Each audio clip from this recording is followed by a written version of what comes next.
আপনি শুনছেন freaky Friday. আজকের গল্প জাল। গল্পটি লিখেছেন মধুমিতা মুখার্জি। আপনাদের সঙ্গে আমি রয়েছি আরজে সঞ্জয় এবং আমি আরজে সঞ্জয়িতা।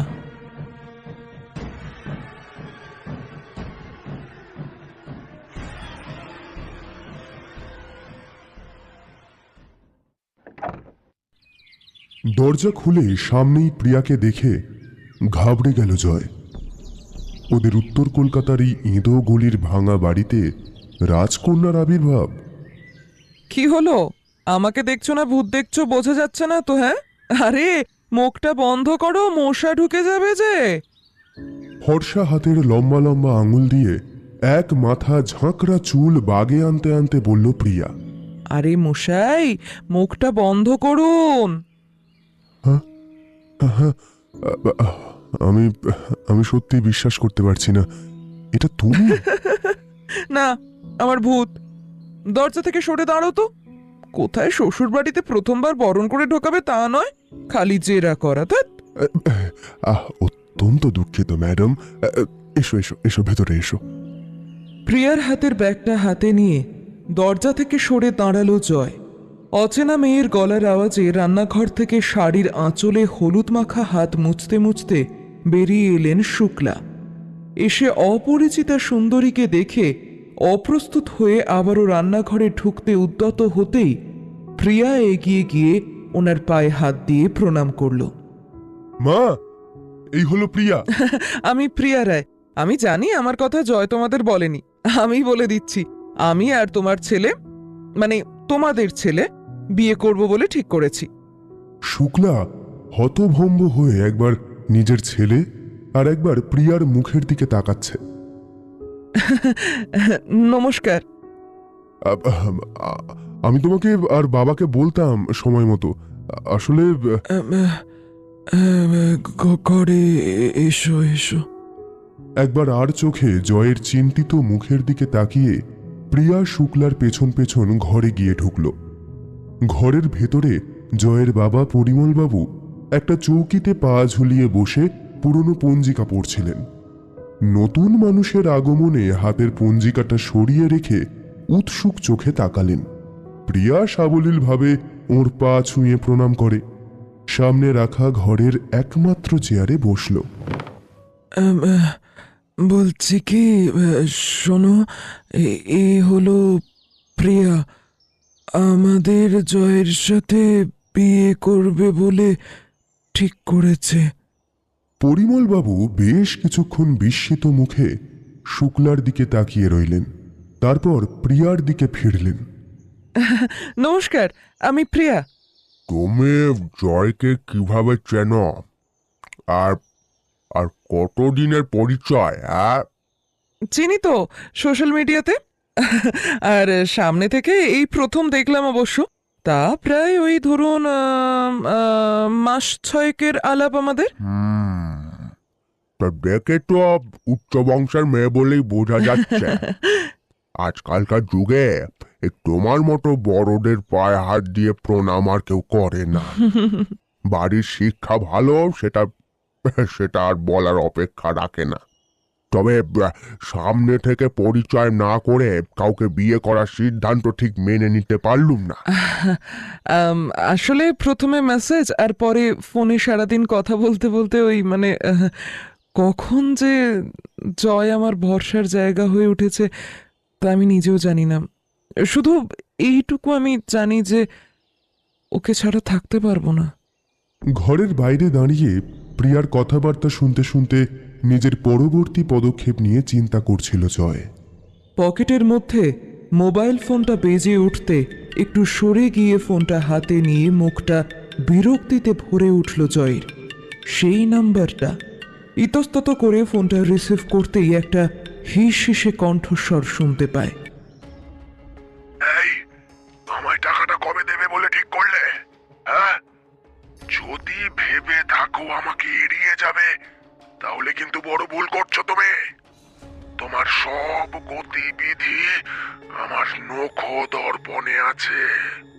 এটা কিন্তু ভুলে যেও না, তোমার নতুন মুরগি প্রিয়া যে বাড়িতে ঢুকে একেবারে জমিয়ে বসেছে, সে খবরও কিন্তু এসে গেছে।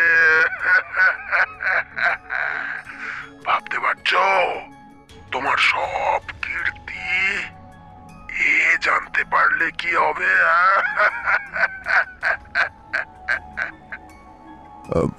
আমায় আমায় কটা দিন সময় দিন। এই তো এই তো পথে এসেছো মানিক চাঁদ। শোনো, তোমাকে 7 দিন সময় দিলাম, এর মধ্যে 10 লাখ টাকা জোগাড় করে ফেলো, না হলে এখন এখন আমি রাখছি। ফোনটা কেটে দিয়ে চুপ করে দাঁড়িয়ে রইল জয়। এর মধ্যেই প্রিয়া ওর কাছে এগিয়ে আসে। এই হ্যাঁ? বলছি, তোমাদের বাড়িতে কোমোড নেই, কই এটা বলনি তো? এখন চলো, একটা হোটেল খুঁজতে হবে। উফ, এই মেয়েটা আবার এখনই এসে জুটলো। কিছু কথাবার্তা নেই, এমন ভাবে কেউ অর্ধ পরিচিতের বাড়ি আসে?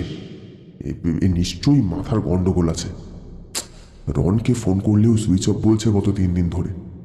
আচ্ছা আচ্ছা, রন আবার এর পেছনে নেই তো? না না না না না না না, কিছুই বলা যায় না। অবশ্য ও তাহলে নিজেই ফেঁসে যাবে। না, আজ একবার রনের বাড়িতে গিয়ে কথা বলার দরকার আছে। এর মধ্যে আবার প্রিয়া এসে নতুন সমস্যা সৃষ্টি করলো। শুক্লা এসে প্রিয়াকে দুপুরে খেয়ে যাওয়ার কথা বলতে ও বেশ সুন্দরভাবে বুঝিয়ে ব্যাগ নিয়ে বেরিয়ে এলো।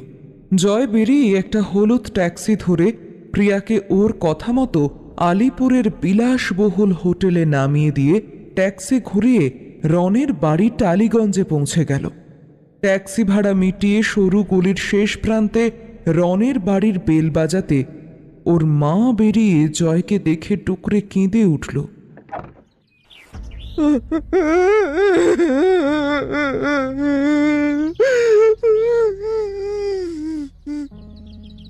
হতভম্ব জয় রনের মায়ের থেকে শুনল রনকে 3 দিন আগে সন্ধেবেলা কেউ একজন ফোন করে ডেকে বাইরে আসতে বলে। সেই যে রন গায়ে একটা টি শার্ট জড়িয়ে বেরিয়ে গেল একটু আসছি বলে, আর তারপরে আসেনি বাবা। আচ্ছা কাকিমা, পুলিশের কাছে জানি? হ্যাঁ, গিয়েছিলাম তো, তবে বিশেষ বার্তা দিল বলে তো মনে হয়নি। তোমার ঠিকানা বা ফোন নাম্বারও ছিল না আমার কাছে। ওর তো এখন আর তেমন কোনো বন্ধু নেই, কাকে ফোন করবো বলো? রনের মায়ের কাছে নিজের ফোন নাম্বার দিয়ে ওনার নাম্বারটা নিয়ে সেখান থেকে চিন্তিত মুখে বেরিয়ে এলো জয়।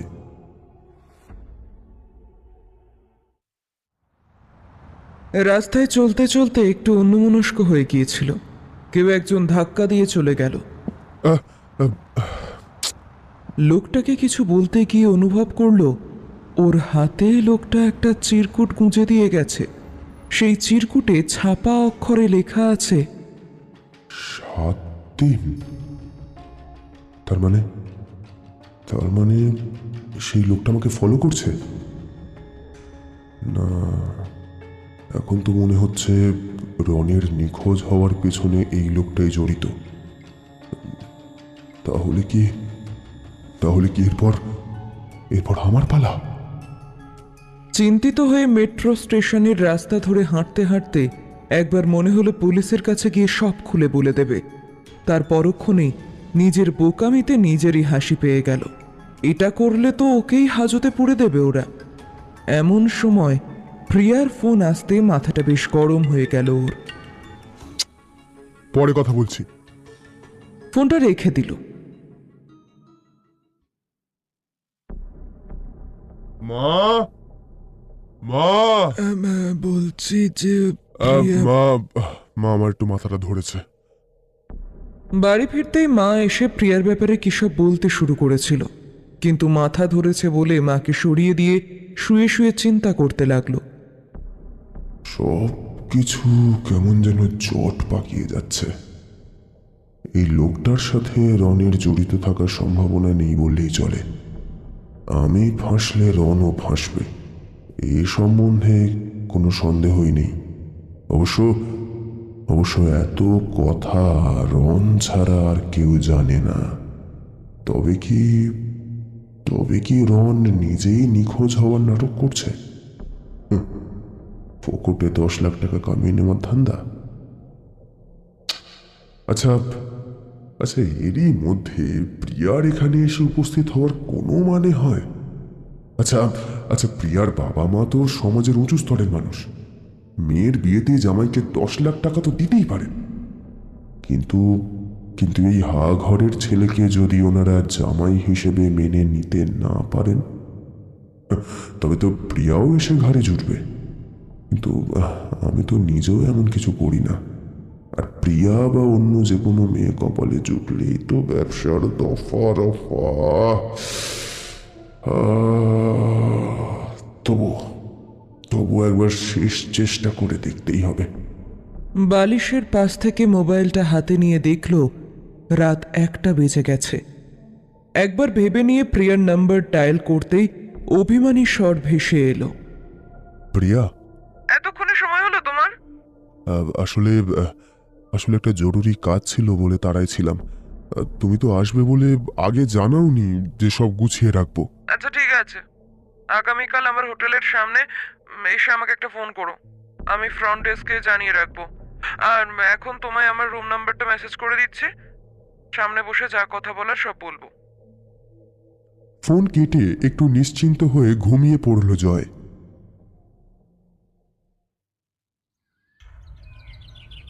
এক একটা সকাল অন্ধকার বয়ে আনে। জয়ের কাছে এই সকালটা তেমনভাবেই শুরু হলো।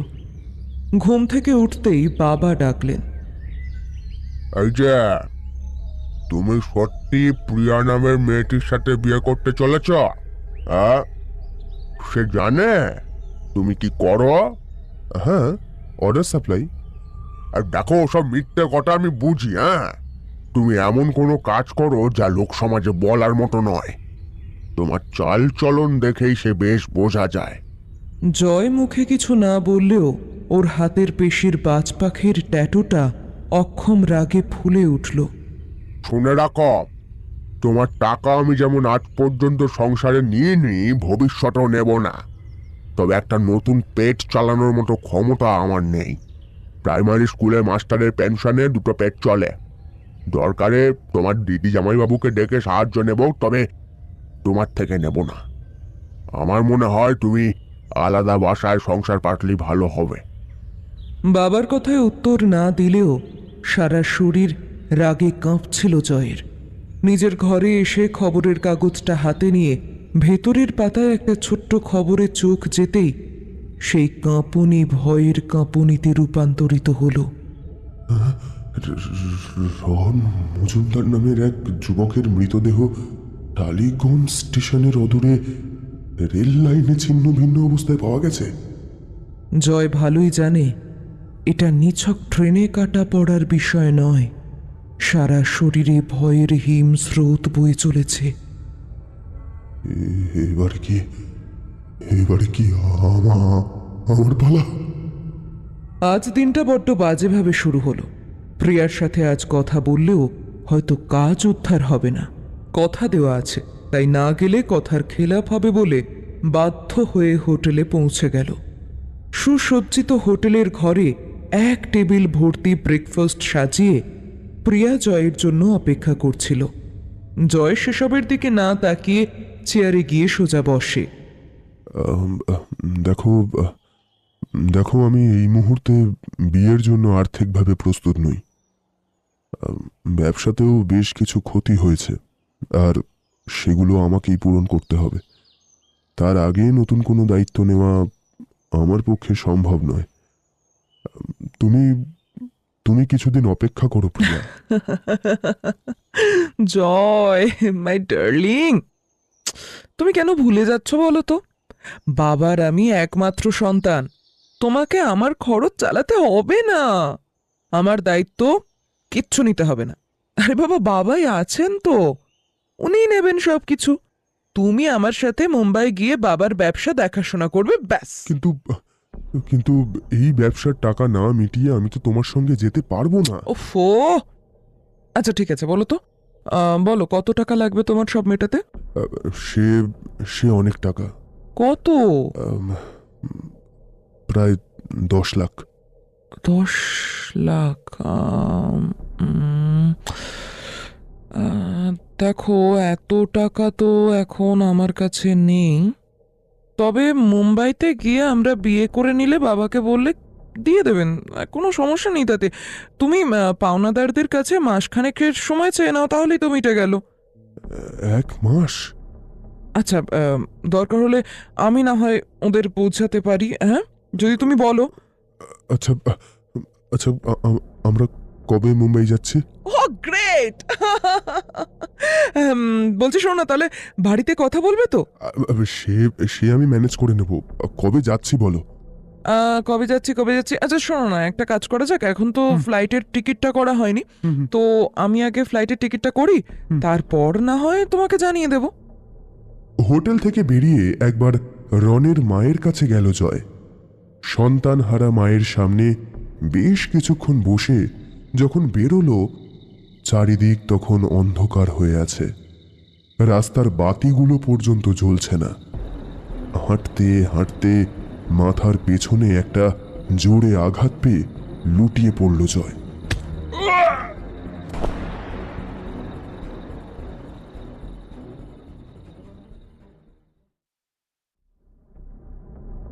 চোখ খুলে মাথায় অসম্ভব যন্ত্রণা অনুভব হতে সব মনে পড়ে গেল। চারিদিকে নিকষ কালো অন্ধকার, দম বন্ধ করা পরিবেশ। উঠে বসতে গিয়ে টের পেল হাত দুটো পেছন দিকে বাঁধা। পাশ ফিরে কোনো রকমে উঠে বসতেই বেশ কিছুদিন ধরে ফোনে শোনা পরিচিত কণ্ঠস্বর শুনতে পেল জয়।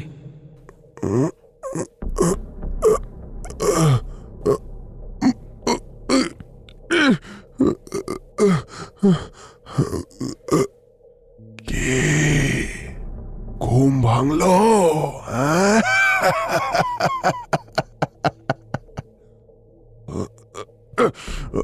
আপনি আপনি কে? আমাকে আমাকে আপনি কোথায় নিয়ে এসেছেন? সেটা জানা কি খুব প্রয়োজন? তুমি তুমি যে আমাকে ফাঁকি দিয়ে নতুন মুরগির সাথে মুম্বাই পালানোর প্ল্যান করছো, সেটাই এখন বিশেষ আলোচ্য। আপনি আপনি এতই যখন খবর রাখছেন, তখন তখন এটা এটা নিশ্চয়ই জানার কথা যে যে মুম্বাই যাচ্ছি আপনার চাহিদা মতো 10 লাখ টাকা জোগাড়ের জন্য।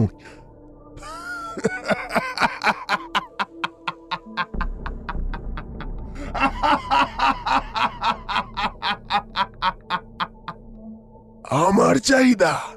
হ্যাঁ, আমার চাহিদা যোগান দিতে তুমি মুম্বাই যাচ্ছ? এই কথা বলে আর লোক হাসিও না।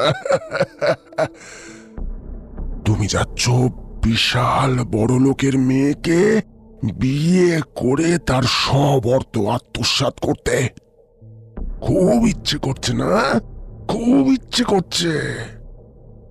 আর আমারও খুব ইচ্ছে করছে। আমারও খুব ইচ্ছে করছে ওই প্রিয়ার কাছে তোমার চরিত্রের কথা বলতে। শুধুমাত্র শুধুমাত্র নিজের কাজ ছাড়া অন্যের ব্যাপারে মাথা ঘামানোর আমার স্বভাব নেই, তাই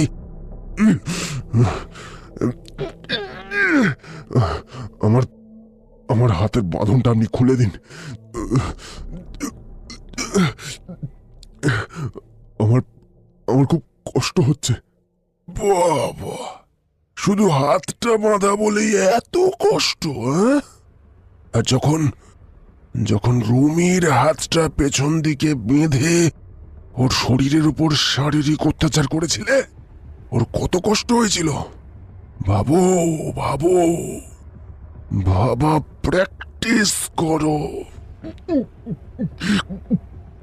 যখন যখন মেয়েটা কাতর স্বরে হাতের বাঁধন খোলার কথা বলছিল, তখন তখন তোমার তো হাসির আওয়াজ বেরিয়ে যাচ্ছিল। আর তোমার বন্ধু রন, তোমার বন্ধু রন সেই ছবি তুলছিল।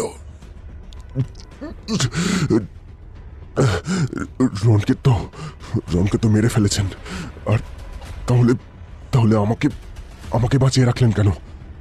সময় মতো সব উত্তর পাবে, সব।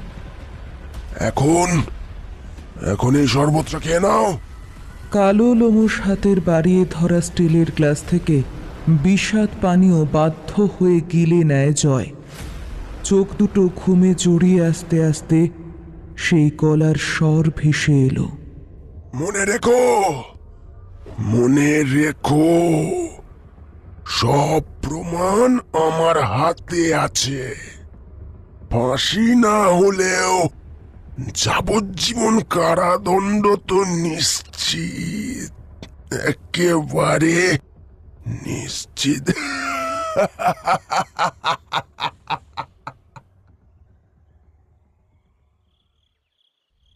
জ্ঞান ফিরে নিজেকে পাড়ার একটা পরিত্যক্ত কারখানার পেছনে হাত খোলা অবস্থায় পেয়ে প্রথমে পকেটের মোবাইল ফোনটা বার করে জয় দেখে রাত 1টা বাজে।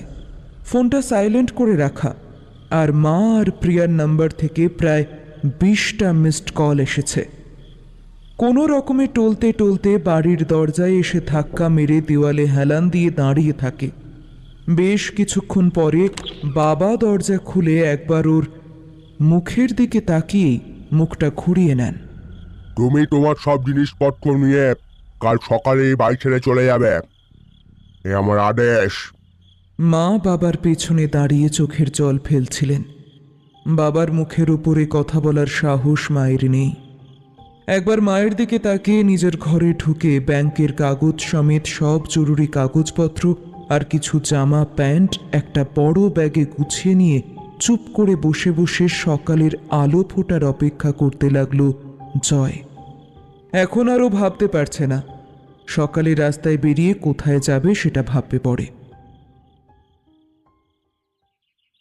ভোর 6টার সময় জয় প্রিয়াকে ফোন করে।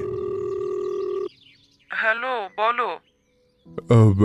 আগের দিন আমার ফোনটা একটু গন্ডগোল করছিল, তাই আমি ফোনটা ধরতে পারিনি। হ্যাঁ, সে ঠিক আছে। বলছি, শোনো, যেটা বলার জন্য অতবার ফোন করেছিলাম সেটা হলো সন্ধে 6টায় মুম্বাইয়ের ফ্লাইটটা বুক হয়ে গেছে, আর সেই জন্যই আমি ফোন করছিলাম অতবার। ও আচ্ছা, শোনো না, আমি একটু পরেই তোমার হোটেলে যাচ্ছি। মাকে প্রণাম করে সকাল 8টা নাগাদ ব্যাগ হাতে বাইরে বেরিয়ে একবার শেষবারের মতো বাড়ির দিকে তাকিয়ে বড় বড় পা ফেলে হাঁটতে শুরু করে জয়। বড় রাস্তায় পৌঁছে একটা ট্যাক্সির জন্য অপেক্ষা করতে করতে উল্টো দিকের ফুটপাতের দিকে তাকিয়ে সারা শরীর ভয়ে কেঁপে ওঠে জয়ের। মনে হচ্ছে যেন জ্ঞান হারিয়ে ফেলবে।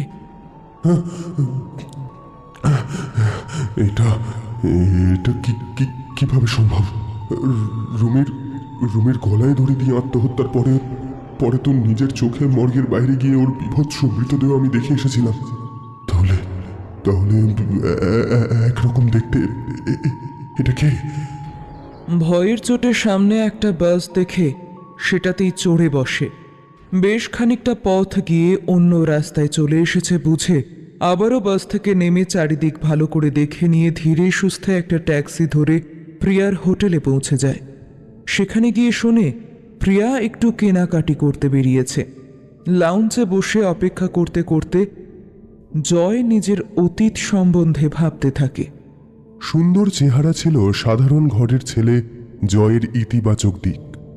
একের পর এক মেয়েকে সৌন্দর্যের জালে ফাঁসিয়ে তাদের ঘনিষ্ঠ অবস্থার ছবি তুলে ব্ল্যাকমেল করে বড়লোক হওয়ার নেশা পেয়ে বসেছিল জয়কে।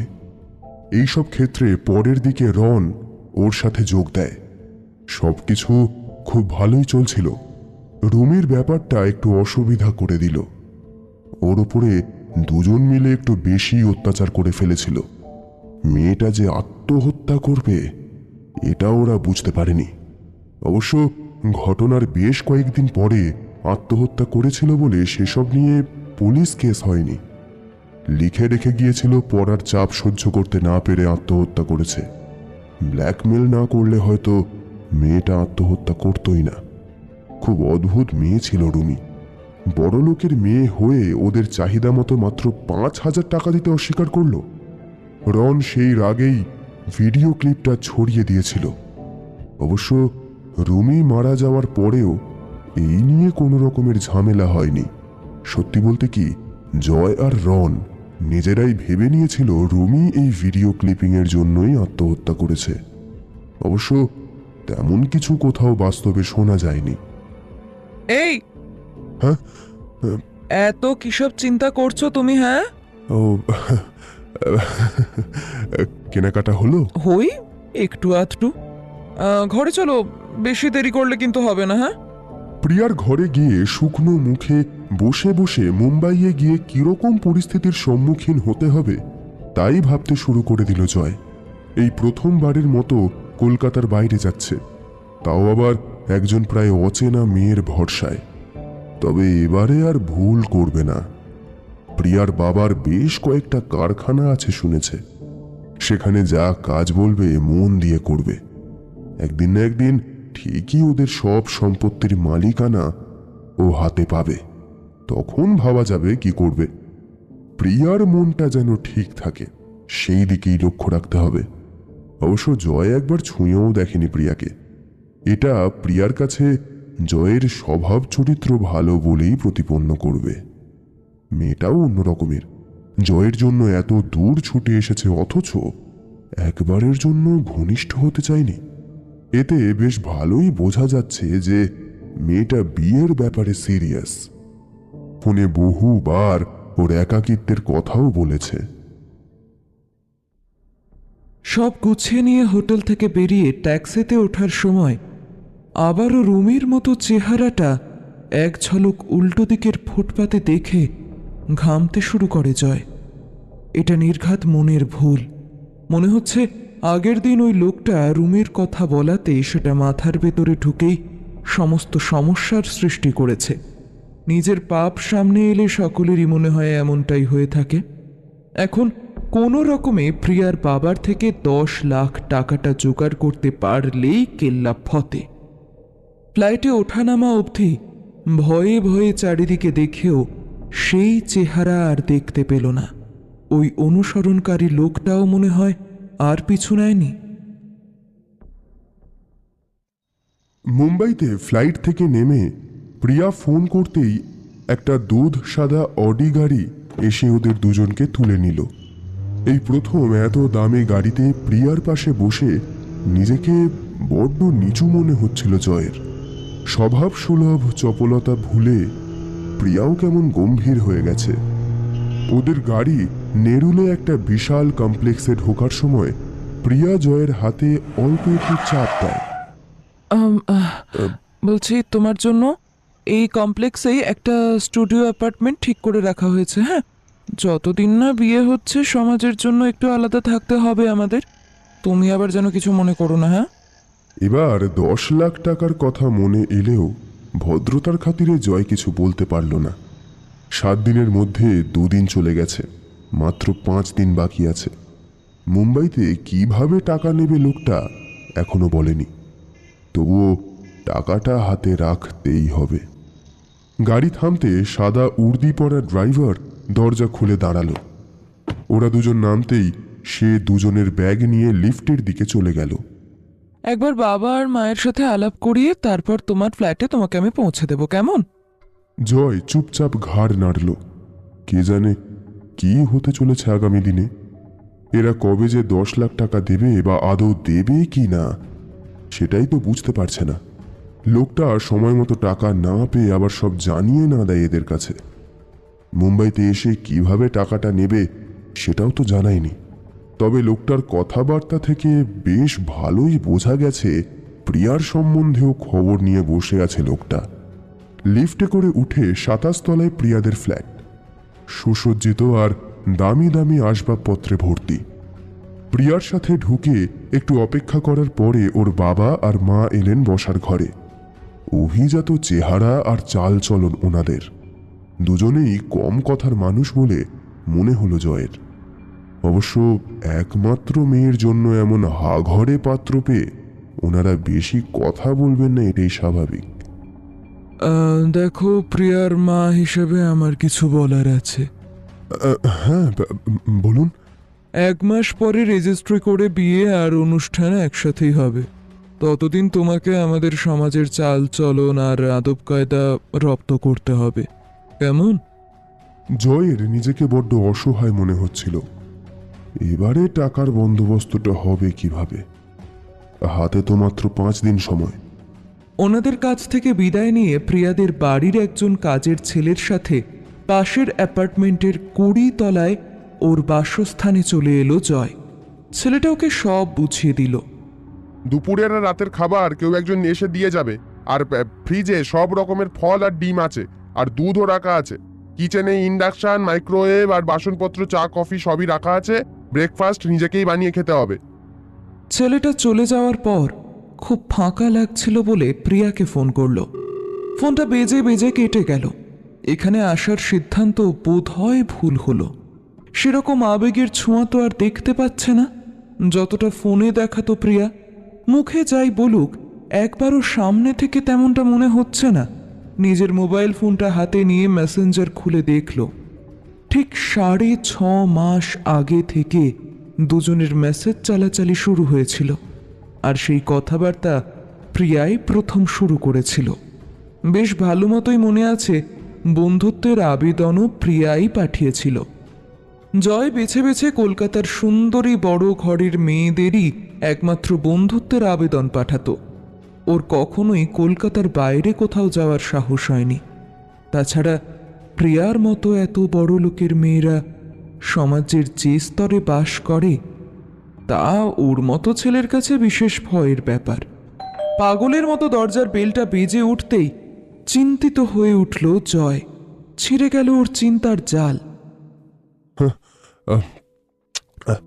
যাই। কি হলো বলো তো? এত দেরি করে দরজা খুললে কেন তুমি?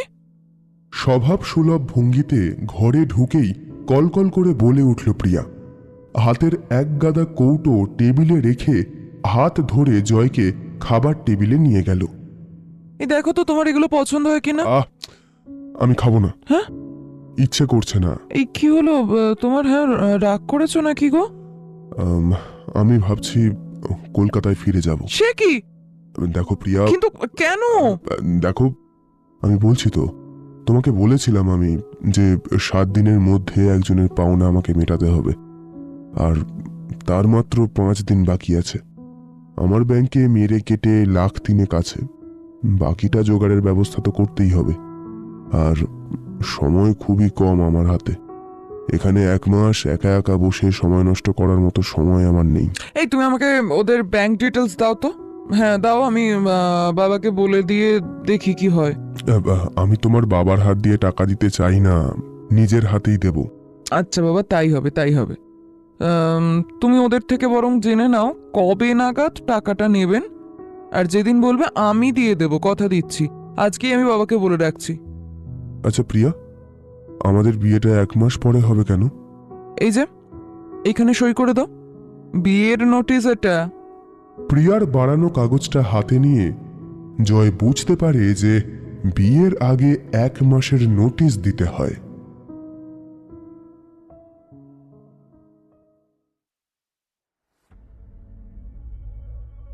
প্রিয়া চলে যেতেই সেই নাম্বারে ফোন করে। ফোনটা সুইচড অফ পায়। একটা একটা করে দিন চলতে থাকে। জয় একা একা ছোট্ট ফ্ল্যাটের মধ্যে ঘুরে বেড়ায়।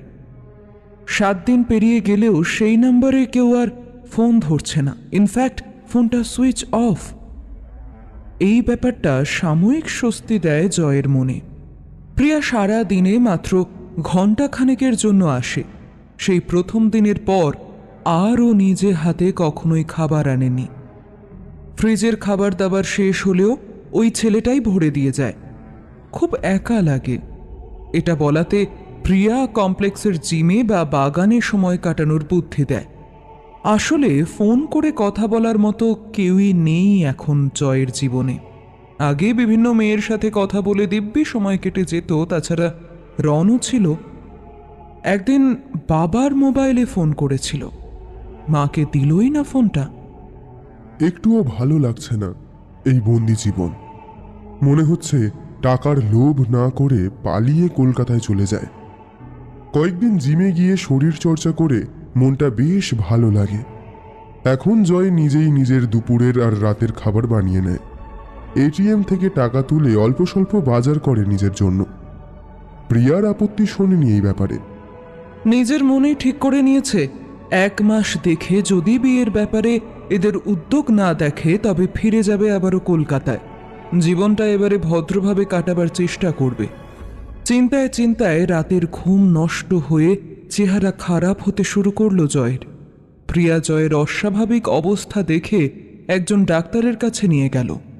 তিনি সব লক্ষণগুলো খুঁটিয়ে খুঁটিয়ে দেখলেন।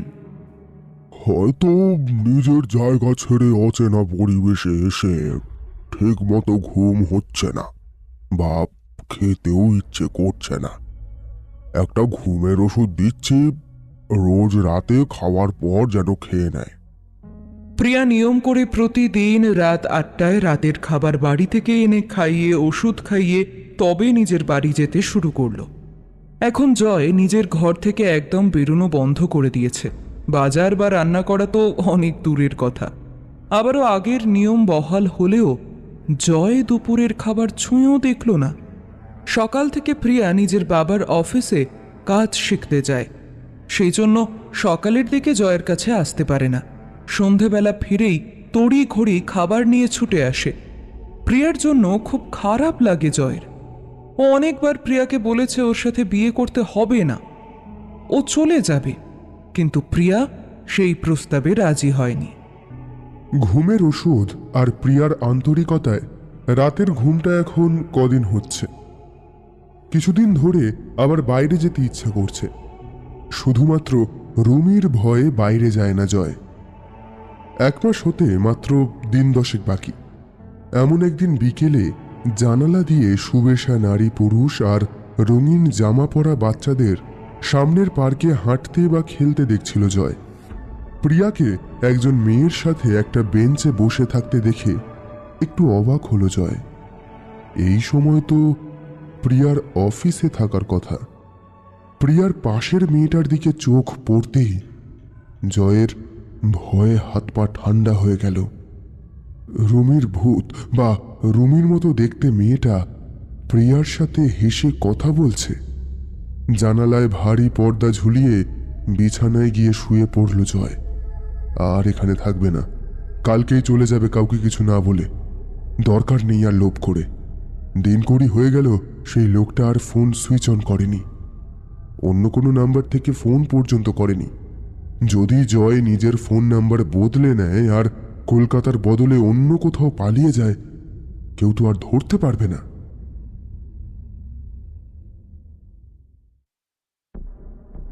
দরজায় অনেকবার বেল বাজিয়েও যখন জয় ভিতর থেকে দরজা খোলার গরজ দেখালো না বা সাড়া শব্দ করল না, প্রিয়া নিজেদের ফ্ল্যাটে গিয়ে কাজের 2জন ছেলে আর একজন মেয়েকে নিয়ে ডুপ্লিকেট চাবি নিয়ে এলো।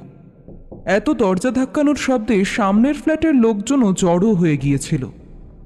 তাদের সামনেই দরজা খুলে ঢুকে দেখল কানে বালিশ চাপা দিয়ে জয় ঘুমিয়ে আছে। সবাই মিলে ধাক্কা দিয়ে ডেকে তুলতে জয় তাদের সামনেই প্রিয়াকে রুক্ষভাবে কথা শোনালো। এই যে, আমার সামনে থেকে চলে যাও, এক্ষুনি এক্ষুনি চলে যাও। হলো? কি হলো? তোমার নাকি অফিস থাকে? হ্যাঁ। তবে বিকেল বেলা পার্কে কার সাথে বসেছিলে তুমি? আরে বাবা, বলো, কার সাথে বসেছিলে? শোনো কথাটা। কি? আজকে আমার একটু তাড়াতাড়ি ছুটি হয়ে গেছে, আমি চলে এসেছি, তাই ওই বিকেলে নিজের ওই মাস্তুতো দিদির সাথে বসে 5 মিনিট গল্প করেছি, ব্যাস, আর কিছু তো নয়। হ্যাঁ। মিথ্যে মিথ্যে বানিয়ে বলছো আমাকে? হ্যাঁ, লজ্জা করে না তোমার? আরে সত্যি বলছি। জয় একটা কথাও বিশ্বাস করতে চাইছিল না। সেই মেয়েটাকে দেখতে চাইছিল খালি। তখনই পাশের ফ্ল্যাটের এক ভদ্রমহিলা এগিয়ে এলেন। বলি প্রিয়া, এই লোকটার সাথে তুমি এখনো বিয়ে করতে চাইছো? হ্যাঁ, আমরা তো সবাই আলোচনা করি যে এ তোমার একেবারে উপযুক্ত নয়। বলি কি, এখনো সময় আছে হাতে, তুমি ভেবে দেখো, পারলে এই সিদ্ধান্তটা বদলে ফেলো। কি হলো প্রিয়া? এমন চুপ করে দাঁড়িয়ে থাকলে কি হবে মা? এ গন্ডগোল তো থামার নাম নিচ্ছে না। বলি কি, তোমার মাস্তুতো দিদিকে একবার ফোন করে ডেকে নাও না, ডেকে বরং দেখিয়ে দাও একে, তাতে যদি শান্ত হয়। হ্যাঁ, প্রিয়া ফোন নিয়ে কারোর সাথে কথা বলল। হুম, দিদি বলল ছাদে আছে, চলো আলাপ করে আসবে। জয়, প্রিয়া, কাজের লোকজন আর সামনের ফ্ল্যাটের ভদ্রমহিলা তার স্বামী সকলে মিলে ছাদে উঠল। ছাদের আলসের ধারে পেছন ফিরে একজন মেয়ে দাঁড়িয়েছিল। ওরা উঠতে সেই শব্দ পেয়ে মেয়েটি হাসি মুখে ফিরে তাকালো। সেই মুখ দেখে জয়ের মুখ ভয়ে সাদা হয়ে গেল। রুমি? দরজার দিকে ছুটে গিয়ে সেখানে সকলকে দেখে ছাদের অন্য প্রান্তে গিয়ে সোজা ছাদের পাঁচিলে উঠে ঝাঁপ দিল।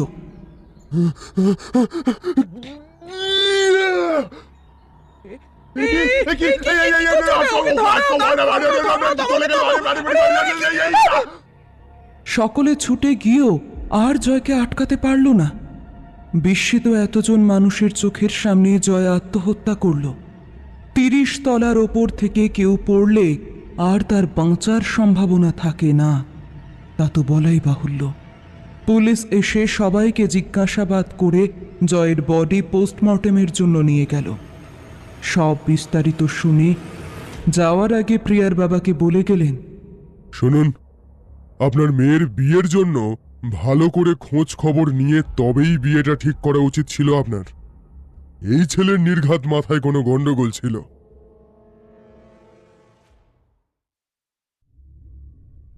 একটা বহুদিনের প্ল্যান সাকসেসফুল হলেও প্রিয়া, ওর বাবা মা বা মাস্তুতো দিদি ঝুমির মুখের তৃপ্তির হাসি লোকের চোখের বাইরেই থেকে গেল। রুমির সাথে শারীরিক অত্যাচার করে তার ছবি তুলে ব্ল্যাকমেলের ঘটনা আর কেউ না জানলেও তার যমজ বোন ঝুমি জানত। ঝুমি যদিও বুঝতে পারেনি যে রুমি আত্মহত্যার মতো চরম পন্থা বেছে নেবে, প্রমাণের অভাবে কিছু করতে পারেনি আইনি পথে। সেই জন্যই মুম্বাইবাসী মাসির মেয়ে প্রিয়ার সাহায্যে পাপীকে উপযুক্ত শাস্তি দিয়ে বিস্তর কাঠ খড় পোড়াতে হলেও আজ রুমির আত্মা শান্তি পেল।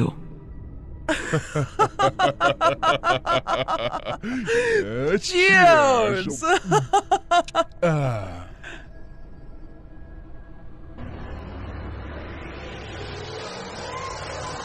এরকমই জমজমাট রহস্য রোমাঞ্চে ভরা শিহরণ জাগানো গল্প শুনতে কান পাতুন প্রতি শুক্রবার রাতে ফ্রিকি ফ্রাইডে শুনতে ভুলবেন না কিন্তু।